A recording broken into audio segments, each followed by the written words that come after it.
My name is Florence, and at 31, I had learned that in my family, love had always been conditional. My parents had bought my sister a brand new BMW, while I was left struggling to pay my rent and student loans. They had ignored my efforts, dismissed my pain, and acted as though my existence was an inconvenience. But when Rachel finally crossed the line, when she struck me across the face with a wrench, I took everything from them. In court, I didn't just win. I ended them. If you've ever known the sting of being betrayed by the people who should have stood beside you, tell me, where are you watching from? The first thing I remember was the light. The fluorescent glare above me pierced through the fog of unconsciousness like knives. I blinked hard, but it didn't help. My head throbbed violently, my vision swam, and my mouth filled with the metallic taste of blood. Somewhere above me, a gentle voice spoke through the chaos. "Miss Bennett, can you hear me? You're safe now. You've been injured, but you're in the hospital." Her voice was muffled, like she was speaking through water. I tried to answer, but even breathing sent sharp bolts of pain through my skull. My face pulsed with every heartbeat, a deep, relentless ache that felt like it would split me in half. When I tried to lift my hand to touch it, the nurse caught my wrist softly. "Don't, sweetheart," she said. "Your orbital bone is fractured, and you have a severe concussion. There's damage to your cheekbone and jaw. The police are waiting to speak with you if you're able." The word police sliced through the haze. My heart began to pound as flashes of memory came rushing back. The glint of a wrench, my mother's voice, Rachel's laughter. My throat felt raw as I forced out the words. "My family," I whispered. "They did this to me." Detective Lauren Harris, a calm woman in her 40s with tired but steady eyes, took a seat beside my bed. She flipped open her notebook. "Take your time, Miss Bennett. Start from the beginning." So I did. Through the haze of pain and morphine, with tears spilling down my swollen face, I told her everything. The dinner that destroyed what little was left of my family. It had all begun 4 weeks earlier, when Rachel called to say she was bringing her new boyfriend over for Sunday dinner. She was 28, 2 years older, and the eternal favorite. Everything she did turned into gold in my parents' eyes. Meanwhile, I was the family's invisible daughter, the reminder of everything they thought had gone wrong. When I arrived, at our childhood home in suburban Connecticut, the driveway was already jammed with cars. Rachel's silver BMW gleamed like a trophy near the door, the car my parents had proudly bought for her as a reward for hard work. I parked at the curb and sat for a moment, gathering myself before stepping inside. Mom was setting the dining table with her finest china, the same set she only used when she wanted to impress someone. Dad, predictably, was in his recliner, eyes glued to a football game, barely mumbling a hello. His indifference was familiar, a cold comfort I had stopped expecting to change. Then Rachel arrived, 20 minutes late, floating in like she owned the world. Her boyfriend followed behind her, a tall man with smooth confidence and that kind of tailored charm money tends to polish. "Everyone," she announced with a grin. "This is Adam Walker. He's a senior investment banker at Goldman Sachs." Mom nearly glowed. Dad actually stood to shake Adam's hand, offering him the kind of warm smile I had never seen directed at me. The scene was so absurdly predictable I could have laughed, if it hadn't stung so deeply. At dinner, Rachel and Adam were placed in the center like a royal couple. I took my usual place at the far end, half in shadow, half forgotten. Mom had made pot roast, Rachel's favorite, despite knowing I hadn't eaten meat in 4 years. I quietly picked at the vegetables, pretending not to notice how no one asked how I'd been. The conversation revolved entirely around Rachel, her promotion, her Bali vacation, her glamorous new life. Every sentence she spoke was met with admiration. I stayed silent, as always, trying to shrink into invisibility. Then Adam looked at me. His gaze had been darting my way all evening, polite but curious. Finally, he asked, "So, Florence, what do you do?" The air changed instantly. The laughter dulled. I could feel Rachel's eyes flick toward our mother. "I'm a social worker," I said quietly. "I work with at-risk youth in New Haven." Adam nodded with genuine interest. "That's amazing. What made you choose that path?" I opened my mouth to explain, to tell him about the kids I'd helped, about how it gave me purpose, when my mother's voice sliced through the air. "Don't bore Adam with your sad little stories, Florence," she said sharply. "He was just being polite." It was the same old cruelty, the same cutting tone that had followed me my whole life. I should have let it go. But something in me, some tired, buried piece of my dignity, snapped. "Actually," I said softly, "it's rewarding work. Just last month I didn't finish." A violent blow exploded across my face before the words could form. For one heartbeat, I thought something had burst inside my head. Then came the pain. Hot, blinding, unbearable. I tasted blood. My chair crashed backward as I hit the hardwood floor. The room spun. Through blurred vision, I saw her, my mother, standing above me, a wrench clutched in her trembling hand. "That's what you get for embarrassing your sister," she hissed. "You never learn, do you?" The world tilted. I could feel warm blood pooling under my cheek. I tried to move, but my limbs wouldn't respond. Rachel's laughter pierced the ringing in my ears, a high, delighted sound that made my stomach twist. "Oh my God," she gasped between giggles. "Did you see her face?" Even Adam was laughing, not out of discomfort, but pure amusement. My mother's lips curled into something resembling a smile. She tossed the wrench to Rachel like it was a game. "Your turn." Panic surged through me. I tried to crawl, but my father, David, caught my wrist in a crushing grip. "Stay still," he said coldly, like this was nothing more than an inconvenience. Rachel raised the wrench. Her eyes gleamed with the same smug cruelty that had haunted me my whole life. Then came the flash of metal, and everything went black. When I woke again, the world was flashing red and blue. A paramedic leaned over me, his voice urgent. "Stay with me, okay? We're almost there." I couldn't speak. My jaw wouldn't move. I just stared at the ceiling of the ambulance, wondering if this was how dying felt. Later, I learned that Mrs. Sanchez, our elderly neighbor, had been walking her dog when she heard the screams. She'd looked through the dining room window and called 911. Her quick thinking had saved my life. Detective Harris returned the next day, promising justice. She photographed my injuries, collected the blood-soaked clothes, and stayed until I drifted into sleep. When I finally saw myself in a mirror, I didn't recognize the woman staring back. My face was a mass of swelling and bruises. My jaw was wired shut, my eye swollen closed, stitches crisscrossing my skin. But beneath the ruin, in my one visible eye, burned a fire I'd never felt before. It wasn't grief anymore. It was resolve. Within 24 hours, the police arrested all three of them, Mom, Dad, and Rachel, on felony assault charges, with the DA considering attempted murder.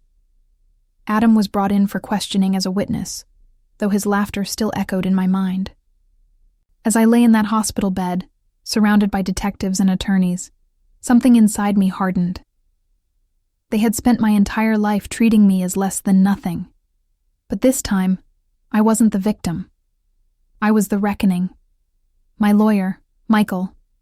Brooks arrived that afternoon, a sharp, unflinching man I'd met years earlier through a colleague. He looked at me, his face tightening at the sight of my injuries. "We're going to destroy them," he said quietly. "Tell me everything." And I did. Every memory, every slight, every wound that wasn't physical. The birthdays forgotten because Rachel's recital was more important. The graduation they skipped because it wasn't a big deal. The time I got honor roll and my father sneered that I was showing off. Christmas mornings where Rachel opened mountains of gifts while I unwrapped socks. Michael took notes quickly, his pen scratching across the page. "You've got a pattern of abuse," he said. "We can prove this. Do you have anything documented?" "I kept journals," I said, hesitating. "Since I was 15. Every time they ignored me or humiliated me, I wrote it down." He looked up, eyes sharp. "Where are they?" "In a storage unit in New Haven," I said, box labeled personal. "I'll get them," he promised. "They'll be our ammunition." Over the next week, while my bones knit and my stitches pulled tight, Michael built a fortress around me. He found my journals and authenticated them. He tracked down teachers, neighbors, old family friends, people who had seen the favoritism firsthand. He uncovered financial records showing my parents had paid for Rachel's entire education while I drowned in student loans. He even discovered that the college fund our grandmother left for both of us had been emptied. My share used to buy Rachel her BMW. By the time he was done, we didn't just have a case, we had an arsenal. And for the first time in my life, I wasn't afraid of them. They were finally going to be afraid of me. The evidence was damning, overwhelming, a paper trail of parental betrayal stretching back decades. Meanwhile, the criminal case moved forward. My family had hired lawyers, expensive ones, and they were claiming it had been an accident, that I had provoked them, that I was mentally unstable and had hurt myself. But then, Mrs. Sanchez testified before the grand jury. She described in bitter detail watching through the window as my mother hit me with the wrench as Rachel prepared to strike me again as my father held me down. She described their laughter, their smiles, the casual cruelty of it all. The grand jury indicted all three of them on multiple felony counts.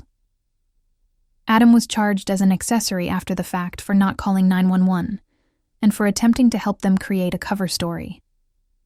Rachel's fancy marketing firm put her on immediate leave. David's construction company dropped him from their insurance policy. Mom lost her position on the church board when the pastor learned what had happened. Their perfect lives were crumbling, and I watched it happen from my recovery with grim satisfaction. But I wasn't done. Michael filed a civil lawsuit seeking damages for assault, battery, emotional distress, and a lifetime of abuse and neglect. We sued for $850,000, a number calculated based on their actual assets and future earning potential. "They don't have that kind of money," Michael told me, "but they have equity in the house, retirement accounts, Rachel's BMW, valuables.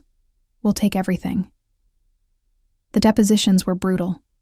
Michael was merciless, pulling out journal entries, photographs, school records. He brought in my high school guidance counselor who testified that she had suspected abuse, but couldn't prove it. He found my pediatrician's notes expressing concern about my low weight and withdrawn demeanor as a child. My mother cried during her deposition playing the victim. "I don't know what happened." She sobbed. "I just snapped. Florence has always been so difficult, so ungrateful." Rachel was defiant. She was ruining my relationship with Adam. She always tries to steal attention from me. David barely spoke, just sat, there looking uncomfortable, probably realizing that his retirement savings were about to disappear. The criminal trial came first, 12 months after the assault. I had to testify, had to sit on that stand and recount the worst night of my life while my family stared at me from the defense table. My face had healed by then, but the scars remained. Thin white lines that would mark me forever. The jury deliberated for less than 2 hours, guilty on all counts. Mom got 6 years, David got 5, Rachel got 6. Adam got 2 years probation and community service. The courtroom erupted. Rachel screamed that it wasn't fair, that I had ruined her life. Mom wept. David just looked empty, defeated. I felt nothing but cold satisfaction. Walking out of that courthouse, I noticed how different the world looked. The sky seemed brighter, the air cleaner. For the first time in my life, I didn't feel like I was carrying a boulder on my shoulders. The weight of their abuse, their judgment, Their constant dismissal had been lifted by 12 strangers who had looked at the evidence and declared what I always knew. I was the victim, and they were monsters.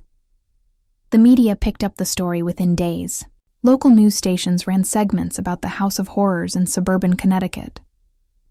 Reporters camped outside the courthouse, outside my parents' house, even outside the hospital where I had initially been treated. Everyone wanted to know how a family could do such a thing to their own daughter. I declined all interview requests at first. Michael advised me to stay silent until after the civil trial, but the story spread anyway.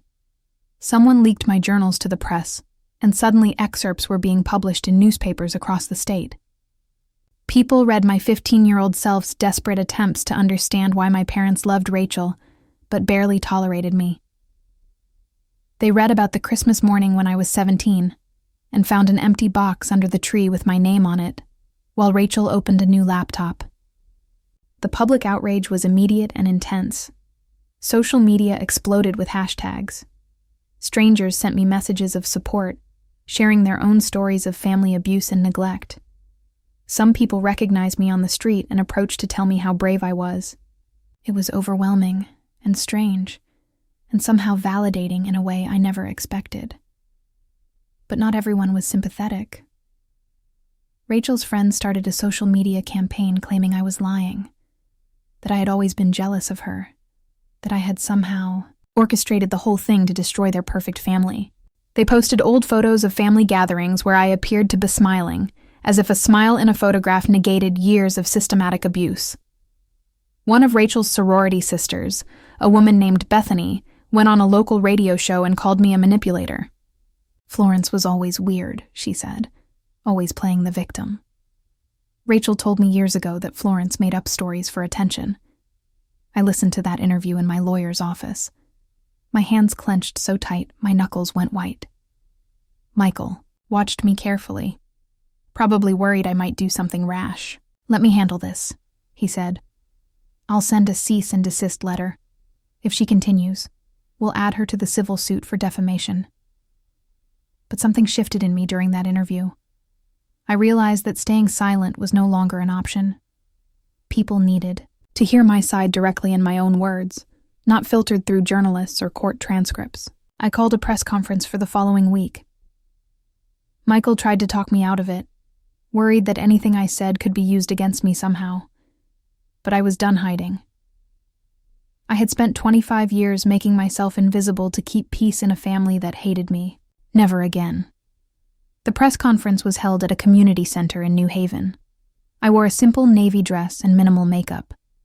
My scars were visible, thin white lines that caught the camera lights. I had spent an hour that morning deciding whether to cover them with foundation, but ultimately chose to let them show. They were part of my story, proof of what had been done to me. The room was packed. Cameras lined the back wall, reporters filled at receipts, their recorders and notepads ready. I stepped up to the microphone and took a breath. "My name is Florence Bennett, and I want to tell you who I really am," I began. My voice shook slightly, but I pushed through. "I'm not the ungrateful daughter my family claims. I'm not a liar or an attention seeker. I'm someone who survived 25 years of systematic emotional abuse, neglect, and favoritism that culminated in my mother, father, and sister trying to kill me." I spoke for 20 minutes without notes. I talked about growing up invisible, about watching Rachel receive everything while I received nothing. He talked about the small cruelties that added up over years, until I believed I deserved to be treated like I was worthless. I talked about the moment I realized my family didn't just dislike me. They actively wanted to hurt me. When I finished, the questions came rapid fire. How did it feel to testify against your family? Did you regret reporting them?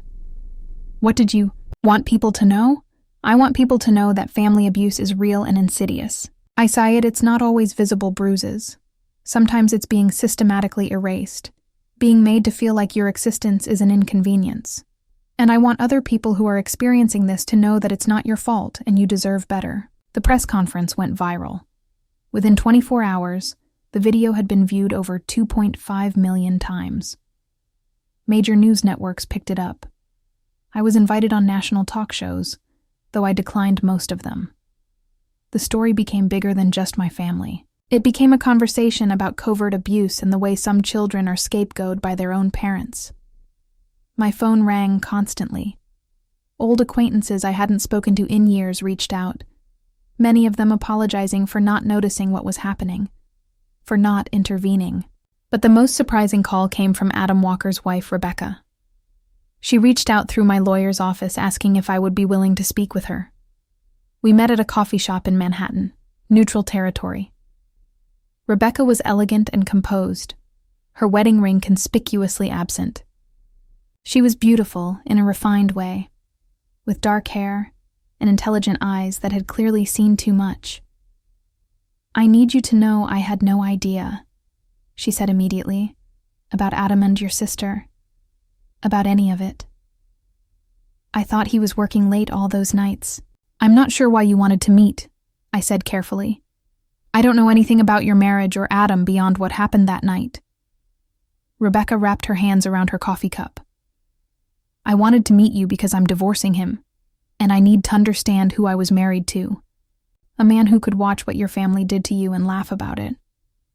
I need to know if there were other signs I missed." We talked for 2 hours. Rebecca told me about Adam's controlling behavior, his need to always be right, the way he belittled her in subtle ways in front of their friends. She told me about finding messages on his phone from multiple women, not just Rachel. She told me how he had gaslighted her when she confronted him, making her feel crazy for being suspicious.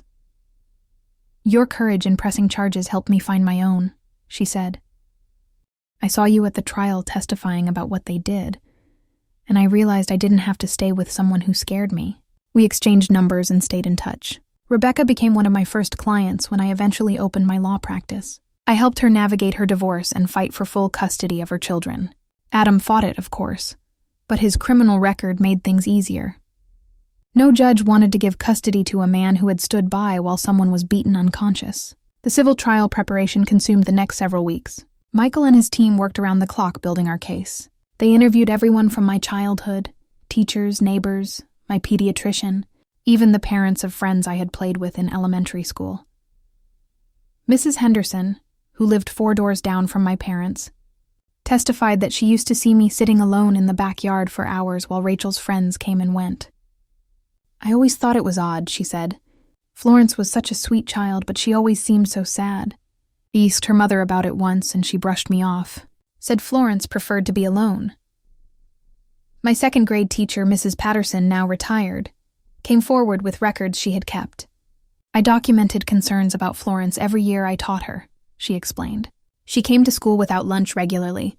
Her clothes were often worn or didn't fit properly. Meanwhile, I had her sister in class a few years later, and Rachel always had the best of everything. It troubled me deeply. I did report it to Child Protective Services twice, but they investigated and closed the case both times. The parents were good at putting on a show during home visits, and there were no physical injuries back then. The system failed Florence. Every piece of testimony, every document, every photograph built a picture of a childhood marked by intentional exclusion and emotional cruelty. Michael organized it all into a presentation that made my parents' lawyers visibly uncomfortable during depositions. My mother's deposition was particularly revealing.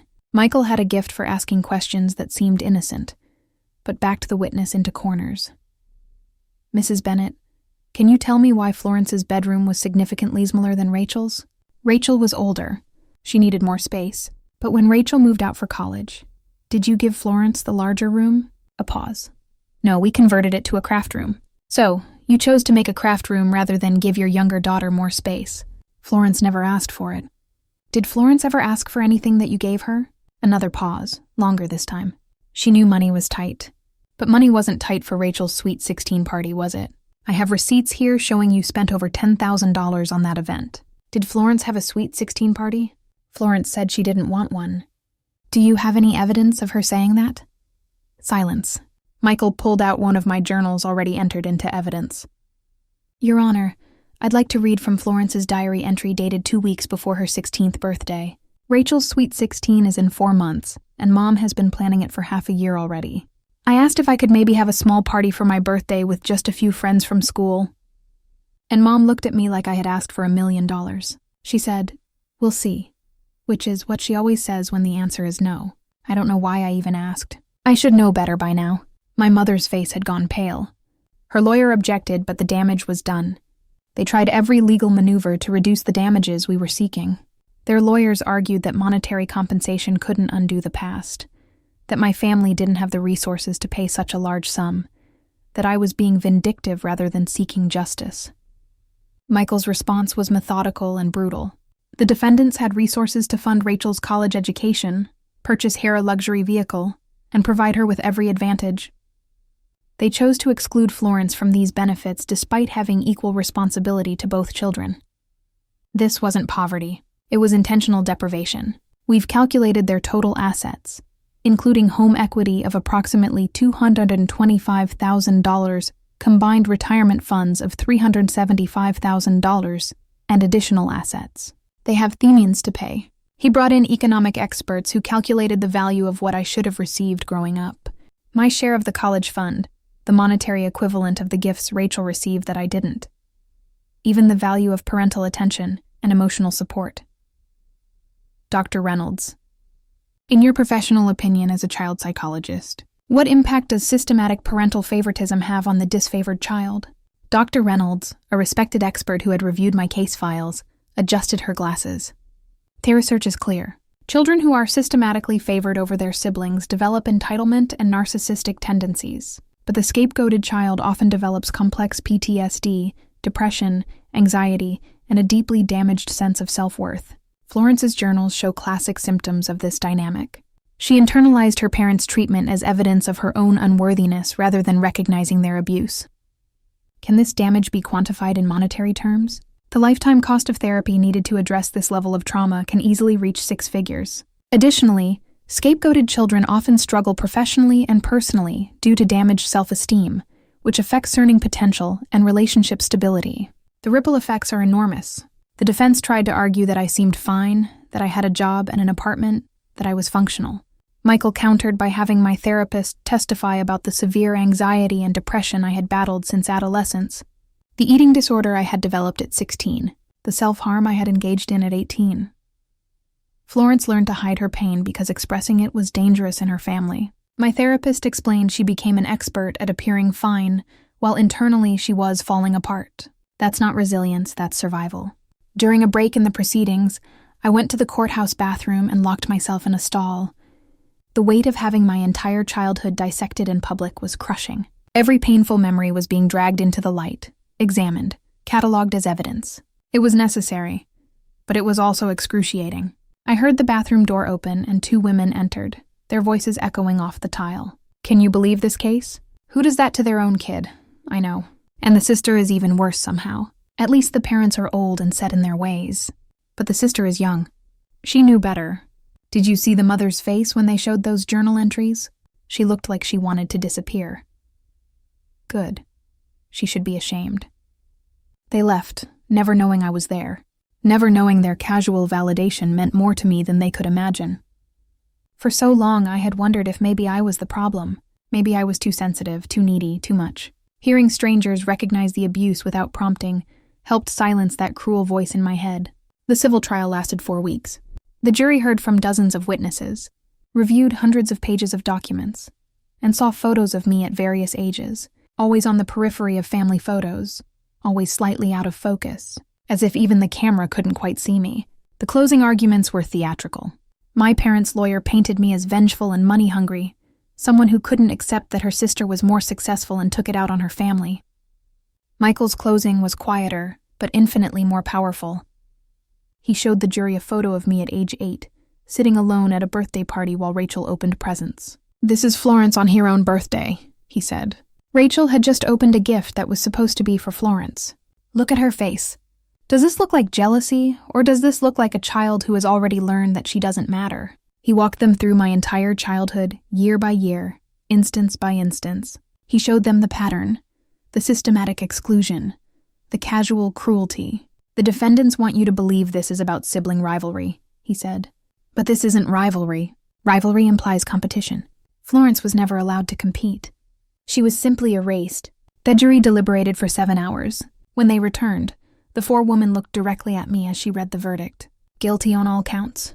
$4 million in damages. The civil trial followed a month later. This time, the jury awarded me $4 million in damages, more than we had even asked for.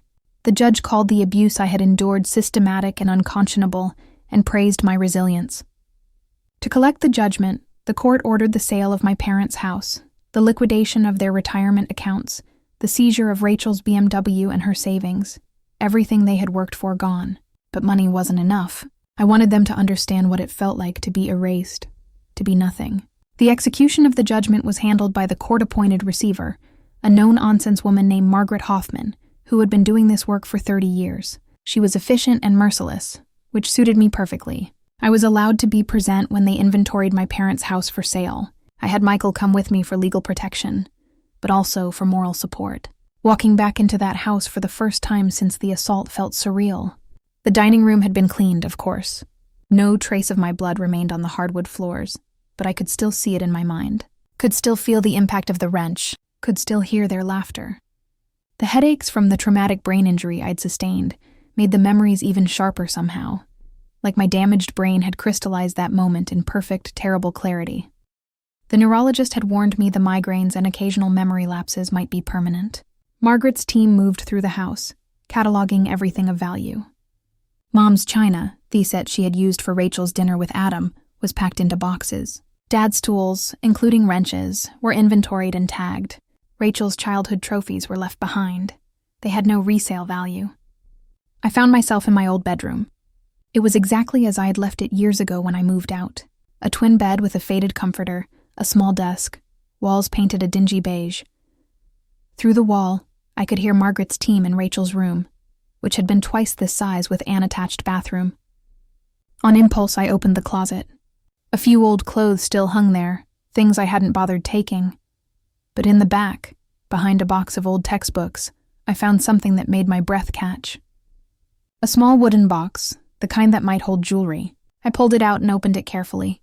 Inside were treasures from my childhood, a dried flower from my 8th grade dance that I had gone to alone, a ticket stub from a movie I had saved my allowance for months to see, a birthday card from my grandmother who had died when I was 13, the only person who had ever seemed to genuinely love me. And beneath those items, more journals, ones I had forgotten about from my earliest years of writing.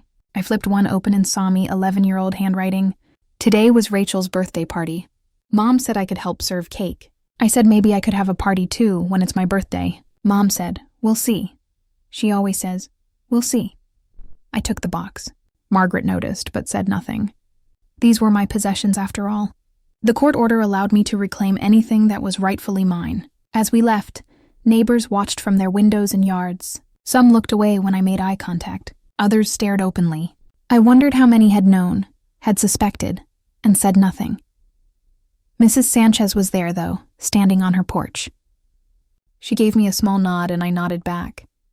She had been the only one brave enough to act. The house sold quickly despite its dark history. A young couple with a baby bought it, unaware or uncaring about what had happened there. I hoped they would fill it with love, that their child would grow up feeling wanted and valued. Maybe it would cleanse the place somehow. But watching someone else move into my childhood home brought unexpected emotions, not nostalgia. I had no happy memories there, rather a strange sense of finality. That chapter was truly over. The building that had housed my misery would be someone else's fresh start. Rachel's BMW was auctioned off. I attended the auction, sitting in the back row. The car sold for $45,000. I thought about all the times Rachel had pulled up in that car, how she had treated it like a badge of honor, proof of our parents' love. Now it belonged to a stranger who just wanted a good deal on a luxury vehicle. My parents' retirement accounts were emptied and transferred to an escrow account. David had worked construction for 40 years, building his 401k slowly and carefully. Mom had worked part-time as a bookkeeper and had a modest IRA. Combined, it was about $375,000 gone in an instant. I thought about David's face when the court officer served him papers at the prison. He had aged a decade in the months since his arrest, his hair now completely gray, deep lines carved around his eyes. For a moment, I had felt something that might have been pity.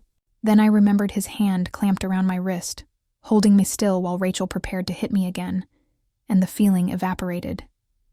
Rachel's savings account had $15,000. Everything she had managed to save working at the marketing firm. That was seized too. So was her jewelry, including the diamond necklace our parents had given her for college graduation. My graduation gift had been a card with $75 inside.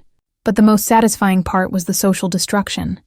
The money was important, but watching their reputations crumble was its own reward. Mom's church held a meeting after the trial where they formally revoked her membership. She had been active there for 30 years, leading Bible studies and organizing charity events. The pastor released a statement saying the church couldn't condone such unchristian behavior and that my mother's actions were antithetical to everything they stood for. David's union brothers turned it on him too.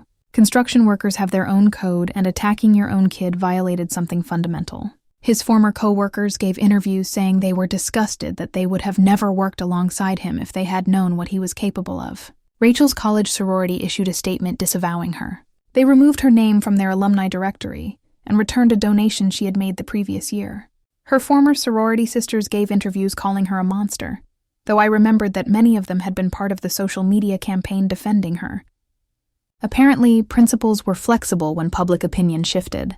Adam lost everything too, even though his sentence was lighter. Goldman Sachs fired him immediately, citing a morality clause in his contract. His professional reputation was destroyed. Investment banking is a small world, and word spread quickly. He couldn't get a job at any reputable firm. I hired a private investigator not just to dig into Adam's marriage, but to track all of them. I wanted to know where they were, what they were doing, how they were surviving. Some might call it obsessive, but I called it self-preservation. These people had tried to kill me. I needed to know they couldn't hurt Megan. The investigator, a former FBI agent named Marcus Rivera, was expensive but thorough. He provided monthly reports with photographs and detailed information. David in prison kept to himself mostly. He had been jumped twice by other inmates who had heard what he had done. Apparently even criminals have standards. He spent most of his time in the prison library reading westerns, avoiding the yard, counting down his sentence. Mom struggled more. She was softer, weaker, unprepared for the harsh reality of incarceration. She had a cellmate who stole her commissary items. She cried during phone calls to the few friends who still took her collect calls. The prison psychiatrist had her on antidepressants. Rachel was in a women's facility 3 hours away. According to Marcus's sources, she had been a problem inmate initially getting into fights, talking back to guards. She spent 30 days in solitary confinement after throwing food at another inmate, but eventually adjusted. She got a job in the prison library and started attending chapel services, probably hoping it would look good for parole. Adam moved back in with his parents in New Jersey after Rebecca took the apartment in the divorce. He worked as a customer service representative at an insurance company, a humiliating step down from his former position. Marcus' photos showed him looking haggarded and defeated, gaining weight, his expensive clothes replaced with cheap business casual wear. Each report brought a grim satisfaction. They were suffering consequences. They were living diminished lives. They were experiencing a fraction of what they had put me through. But I was building something better.